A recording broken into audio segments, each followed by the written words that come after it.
Episode 9. Nathan telah pergi meninggalkan kamar itu. Dia langsung menemui Andre di lobi hotel. "Aku lapar," ujar Nathan. Andre menganggukkan kepalanya, langsung menuju restoran. Diikuti Nathan. Andre langsung memesan makanan untuk bosnya. Andre memperhatikan bosnya yang sangat lahap menikmati makanan itu. "Sepertinya tenagamu banyak terkuras malam ini," ejek Andre. "Ya, begitulah," sahut Nathan. "Bagaimana wanita itu?" tanya Andre. Nathan membuat jari jempolnya terbalik. "Oh, aku bisa menyimpulkan kalau wanita itu tidak dapat memuaskanmu," tebak Andre. Benar, dia tidak pintar apapun. Bahkan berciuman saja tidak bisa," gerutu Nathan. "Tapi kamu menikmati tubuhnya kan?" tebak Andre lagi. Nathan diam. Dia memejamkan matanya dan mengingat permainannya ketika bersama Tari. Dia masih sangat muda, dan jujur tubuhnya masih sangat bagus, walaupun tidak perawan, sahut Nathan apa adanya. Dia dilelang tempat itu. Nathan yang sedang makan langsung menatap Andre tajam. "Apa maksudmu?" "Dia barang baru." Seorang mucikari membawanya ke tengah-tengah. Lampu sorot diarahkan kepada wanita itu, dan mereka mulai melelang. Dan yang paling tinggi bisa menidurinya, jelas Andre. "Jadi, berapa harga yang kamu berikan kepada wanita itu?" tanya Nathan. 50 juta. Nathan menganggukkan kepalanya. "Itu masih sangat murah, tapi sudahlah. Lalu di mana kamu menemukannya?" Nathan penasaran. "Di tempat prostitusi. Tempat itu berada di pelosok, tapi yang datang ke situ sepertinya bukan warga kota sini." "Kenapa kamu mengatakan hal seperti itu?" Nathan semakin penasaran. "Karena plat mobil pengunjung tempat itu kebanyakan dari luar kota, seperti kita," jelas Andre. Nathan menganggukkan kepalanya sembari menikmati makanannya. "Dan kami diikuti." Nathan kembali menatap orang kepercayaannya. "Sepertinya dari tempat prostitusi itu," ujar Andre. Tari masih menangis dengan nasibnya. Di kamar mandi, Tari menangis sembari menggosok tubuhnya. Dia merasa tubuhnya seperti kotoran yang tidak bisa lekang. "Aku benci tubuh ini," gerutunya sembari menangis. Tapi dia teringat tentang tempat prostitusi itu. "Aku harus pergi dari sini," gumamnya segera membersihkan dirinya. Memakai pakaian yang diberikan Nathan untuknya. "Aku kabur kemana? Uang saja tidak punya." "Ah," teriaknya kesal. "Lebih baik aku mengemis daripada harus melayani para lelaki hidung belang," gerutunya. Dengan rambut yang setengah basah, Tari keluar dari kamar dan menuju lobi. Dia mengingat cara Andre menggunakan benda itu. Ketika sampai di lobi, dia melebarkan pandangannya ke sekeliling. Keadaan masih sepi dari para pengunjung hotel. Restoran berada tidak jauh dari lobi. Hanya disekat sebuah kaca transparan. Andre melihat Tari yang sedang menatap hotel itu. "Itu dia," tunjuk Andre ke bosnya. "Siapa?" tanya Nathan sembari menikmati makanannya. "Wanita yang tidur denganmu." Nathan tidak ingin menoleh. Dia tidak ingin mengingat wajah setiap wanita yang ditidurinya. Tapi tiba-tiba dia membalikkan badannya. Dia penasaran dengan pemilik mata indah yang membuatnya marah. Tapi ketika dia berbalik, Tari telah berlari ke pintu lobi.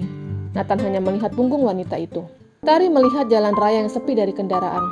Dia berjalan di atas trotoar, menyusuri jalan itu.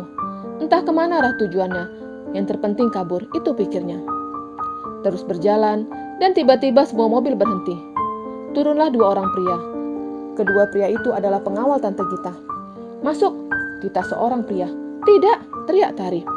Kedua pengawal menarik tangannya dan memaksanya masuk ke dalam mobil. Mobil yang dikemudikan Andre melewati jalan itu, dan mereka menyaksikan itu. "Sepertinya wanita itu tertangkap," gumak Andre dan terdengar Nathan. "Apa maksudmu?" tanya Nathan sembari menoleh ke belakang tempat Tari dimasukkan ke dalam mobil. "Itu mobil yang mengikutiku. Mereka orang-orang dari tempat itu, dan mereka berhasil membawa wanita itu kabur. Tadi di dalam mobil, wanita itu memohon kepadaku untuk dibebaskan," jelas Andre. Nathan hanya mendengarkan sembari terus menatap mobil yang semakin lama semakin tidak terlihat. Nathan memejamkan matanya, dan Andre mengemudikan mobil menuju ibu kota. Tempat tinggal mereka berada di ibu kota, dan jarak yang mereka tempuh membutuhkan waktu kurang lebih 4-5 jam. Jadi dia memanfaatkan untuk beristirahat. Karena sesampai di ibu kota, dia harus kembali ke posisi palsunya, yaitu sebagai direktur di perusahaan opanya. Mobil yang membawa Tari sampai ke tempat prostitusi. Wanita itu dibawa paksa masuk. "Lepaskan!" teriak Tari sembari memberontak. Suasana di tempat itu terlihat sepi, tapi tidak di kamar. Para PSK masih bekerja untuk memuaskan pelanggannya. Tari dibawa ke ruangan Tante Gita. "Wah, anak tante sudah pulang." Tante Gita langsung menghampiri wanita yang membawa keberuntungan untuk tempatnya. Bagaimana?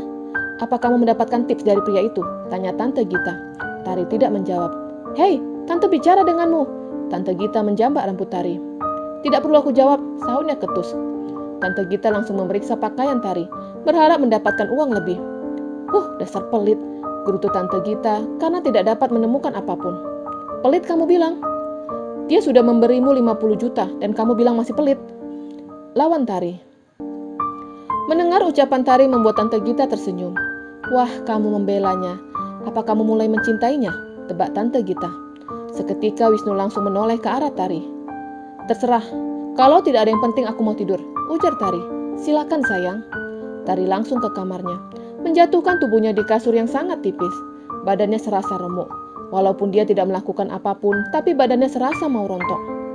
Dalam sekejap Tari tertidur. Tapi sebentar-sebentar dia terbangun. Mimpi buruk itu selalu menghiasi tidurnya, yaitu malam ketika perawannya hilang. Aku benci dengan kehidupanku. Tuhan, kenapa engkau membuat takdirku seperti ini? Apa salahku? Teriaknya sembari menangis. Beberapa jam kemudian, mobil yang dikendarai Andre sampai di sebuah gedung, yaitu gedung Alexander Group. Perusahaan yang bergerak dalam banyak bidang, dari ekspor dan impor, kecantikan, kuliner, sampai percetakan.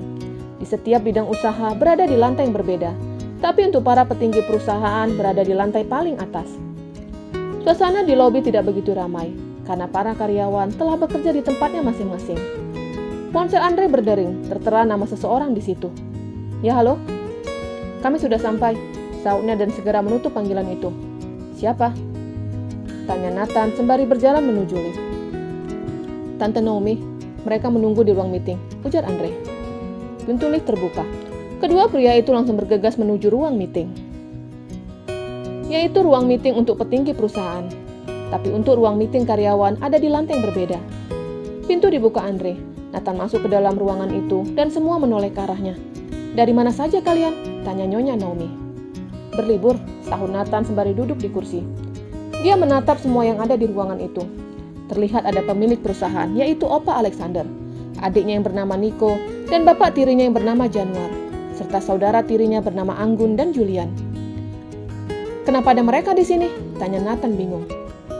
Tidak menjadi rahasia umum jika Nathan tidak menyukai bapak tiri dan saudara tirinya. Mulai hari ini, mereka akan bekerja di sini, sahut maminya. Mendengar itu membuat Nathan langsung beranjak dari tempat itu. Nathan, mau kemana? Tanya maminya. Mami tahu, aku tidak suka dengan suami mami dan keluarganya, sahut Nathan berani. Nathan, kamu tidak boleh seperti itu. Bagaimanapun Om Januar telah menjadi suami mami. Mungkin suami mami, tapi bukan papiku, sahut Nathan dan segera berlalu. Maminya telah menikah dengan pria yang bernama Januar. Pria itu bekerja di perusahaan yang sama, tepatnya seorang manajer untuk bidang percetakan. Pernikahan itu baru 1 tahun ini terjadi, tentunya tanpa restu dari Nathan dan Nico. Nathan, teriak maminya. Tapi anak sulungnya sangat keras kepala. Dia mengacuhkan orang tuanya. Opa Alex langsung beranjak dari ruangan itu menuju ruangan cucunya. Hanya Nyonya Naomi dan keluarga suaminya yang ada di situ. Mami, lakukan sesuatu.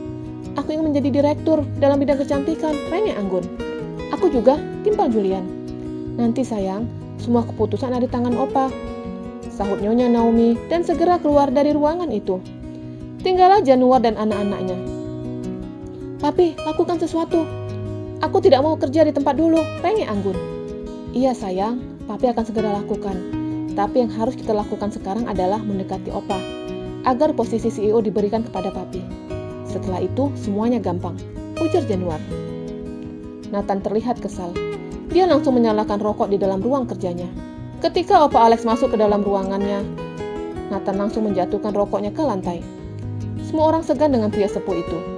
Pria yang berjalan dengan menggunakan tongkat, tapi tidak ada yang berani melawan ataupun membantah ketika pria sepuh itu mengambil keputusan. Kenapa kamu merokok di ruangan ini? Ruangan ini Opa rancang bukan untuk ruang merokok.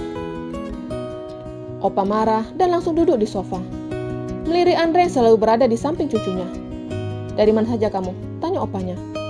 Kan sudah aku katakan kalau aku berlibur. Kalau tidak percaya tanya Andre. Opa langsung melirik Andre. Dia selalu mengikuti semua ucapanmu. Dan kamu pikir Opa percaya? Ucapan itu membuat Nathan melirik Andre. Posisi CEO belum ada pemiliknya, masih kosong. Dan Opa akan memberikan kepadamu. Oh ya? Nathan langsung senang. Tapi setelah Opa meninggal, ujar Opa dan segera beranjak dari sofa. Mendengar hal itu membuat Nathan mendengus kesal. Andre membukakan pintu untuk pemilik perusahaan. Tapi Opa Alex kembali menoleh. Jangan karena mengharapkan posisi ini, kamu membunuh Opa. Aku tidak akan membunuh Opa, tapi meracuni Opa, sahutnya. Mendengar ucapan cucunya membuat Opa Alex tertawa dan berlalu menuju ruangan yang dulu sering digunakannya. Sekretarisnya yang bernama Deborah membukakan pintu. Tuan mau meminum sesuatu, tawarnya. Tidak, Deborah. Panggilkan saja pengacara Andi. Wanita yang bernama Deborah keluar dari ruangan itu untuk menghubungi pengacara atasannya. Dia melihat Nyonya Naomi yang merupakan anak tunggal Opa Alex dan Oma Stacy sedang berjalan ke arahnya. Apa mood papi bagus? Tanya Naomi. Ya bagus, sahut Naomi. Bersambung.